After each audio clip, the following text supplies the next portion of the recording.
L'ONG Océan, Organisation congolaise des écologistes et amis de la nature, a organisé ce lundi 13 janvier 2025 un atelier qui a tablé sur la redevance minière, un atelier donc de plaidoyer sur la redevance minière.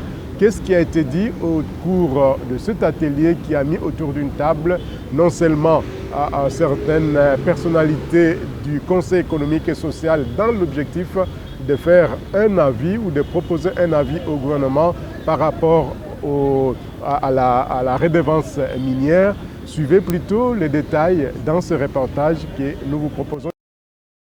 Cet atelier fait suite à l'enquête menée par l'Organisation congolaise des écologistes et amis de la nature Océan dans les provinces minières du pays pour relever les goulots d'étranglement qui minent l'effectivité de la redevance minière et les retombées que cette dernière devrait avoir sur le vécu quotidien des communautés locales se trouvant dans les zones d'exploitation des ressources naturelles en général et particulièrement les minerais. Nous avons fait une mission sur le terrain dans 3 provinces. Nous avons remarqué que la mise en œuvre de la redevance minière, il y a beaucoup de goulots d'étranglement qui empêchent un développement durable. C'est pourquoi nous avons tiré les différentes difficultés qui sont soumises sur le terrain pour le développement durable, qu'on puisse partager et trouver des solutions. Pour enrichir les débats lors de cet atelier de plaidoyer sur la redevance minière, l'Organisation congolaise des écologistes et amis de la nature a fait appel à l'initiative pour la transparence dans les industries extractives ITIE pour exposer sur le travail abattu par cette structure. Ces rapports permettent de mettre à la disposition du grand public des informations sur tout ce qui se passe dans l'extraction de toutes nos ressources naturelles, à savoir les ressources minières, les ressources des hydrocarbures, mais aussi récemment on a rajouté les ressources forestières et aussi les ressources exploitées dans le cadre de l'exploitation minière artisanale. Les ressources naturelles, pétrole, diamants, cobalt, cuivre et consorts, sont des pays potentiellement riches, ils devaient normalement être riches. Mais lorsqu'on regarde, il y a comme une certaine corrélation entre le niveau d'abondance et des richesses en ressources naturelles et les niveaux de pauvreté. C'est que les économistes ont appelé à un certain moment la malédiction des pays riches en ressources naturelles. Par ailleurs, la présence du Conseil économique et social, CES, dans ces échanges s'explique par le fait que cette assemblée consultative peut arriver à proposer un avis aux autorités du pays dans le cadre de son travail des conseillers de la République.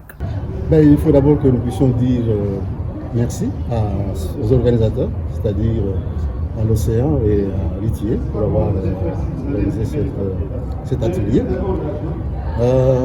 Les résultats de cet atelier sont très importants pour le Conseil économique et social. Le Conseil économique et social s'intéresse aux problèmes économiques, aux problèmes sociaux qui engrainent notre société congolaise. Nous avons pu avoir des données, suffisamment de données qui peuvent justement nous permettre à nous, le Conseil économique et social, d'élaborer un avis sur la redevance minière et les autres flux dont ils ont parlé. C'est la première rencontre, mais nous allons continuer à nous rencontrer avec eux pour essayer d'approfondir la chose. Mais nous, au Conseil économique et social, c'est une matière intéressante.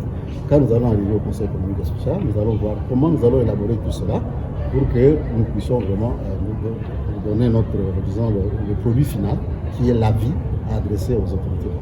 Le Conseil économique social, qui dans son rôle régalien, fait des avis au gouvernement. Nous voudrions que le Conseil économique et social puisse faire un avis aux décideurs sur la gestion, l'utilisation, la mise en œuvre de ces flux. Puisque au fait, les communautés ont 3 flux communautaires. Il y a les 0,3%, il y a la redevance minière, il y a les cahiers de charges. On peut mettre aussi peut-être un peu plus le PDEC 145%. Donc vous voyez que non, tous ces flux concourent au développement.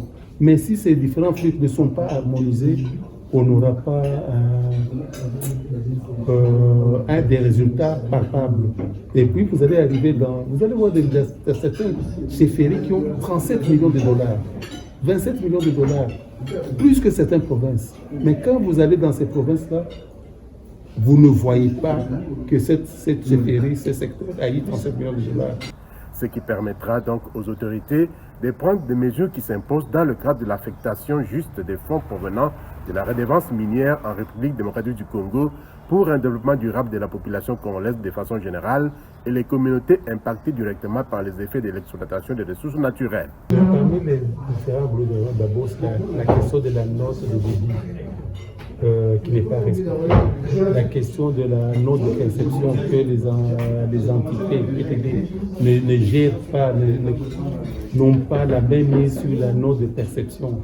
Ça serait que vous devez voir que, par exemple, si on prend la dégérade comme 100%, une ETD doit percevoir 15%. Mais quand vous regardez les rapports, peut-être vous allez voir l'ETD a perçu 13-12%, puisqu'elle ne gère pas directement la note de perception. Ce sont des gros détails. Il y a les questions de l'opacité. Les communautés qui sont censées être les premiers bénéficiaires ne connaissent pas les biens fondés de la note de perception. Donc la note de perception, des fois, elle est gérée à un niveau non communautaire. Ce sont des gros déterminants. Donc l'opacité, donc en fait, la publication des bienfaits de la note des flux perçus. Les communautés ne connaissent pas le montant perçu, qu'est-ce que le montant a pu faire. Donc, en fait, tout ça, ce sont des gros déterminants dans le développement durable. Signalons que cet atelier de plaidoyer avait pour objectif de restituer le rapport sur l'utilisation et des pratiques de la mise en œuvre de la redevance minière dans les entités territoriales décentralisées ETD. Les participants ont également échangé sur les recommandations pertinentes à intégrer dans la mise en œuvre de l'utilisation de la redevance minière par les entités territoriales décentralisées. Parmi les grandes recommandations, d'abord, c'est que les ETD publient les flux, donc les montants des flux, et publient la mise en œuvre des activités d'infrastructures communautaires. Nous avons que les contrôles citoyens ou contrôles régaliens, IGF, Cour de compte, puissent être fréquents. Nous avons demandé que le plan de développement local soit une boussole de développement. Il ne faudrait pas qu'on puisse faire certaines actions qui ne corroborent pas avec le plan de développement local. Donc c'est ça des solutions que nous recommandons. L'atelier a ainsi permis au Conseil de la République présent à cette séance de mener un débat qualitatif apte de conduire à des réformes à impact et résultats perceptibles en faveur des décideurs par l'émission d'un avis sur les flux financiers à caractère de développement communautaire.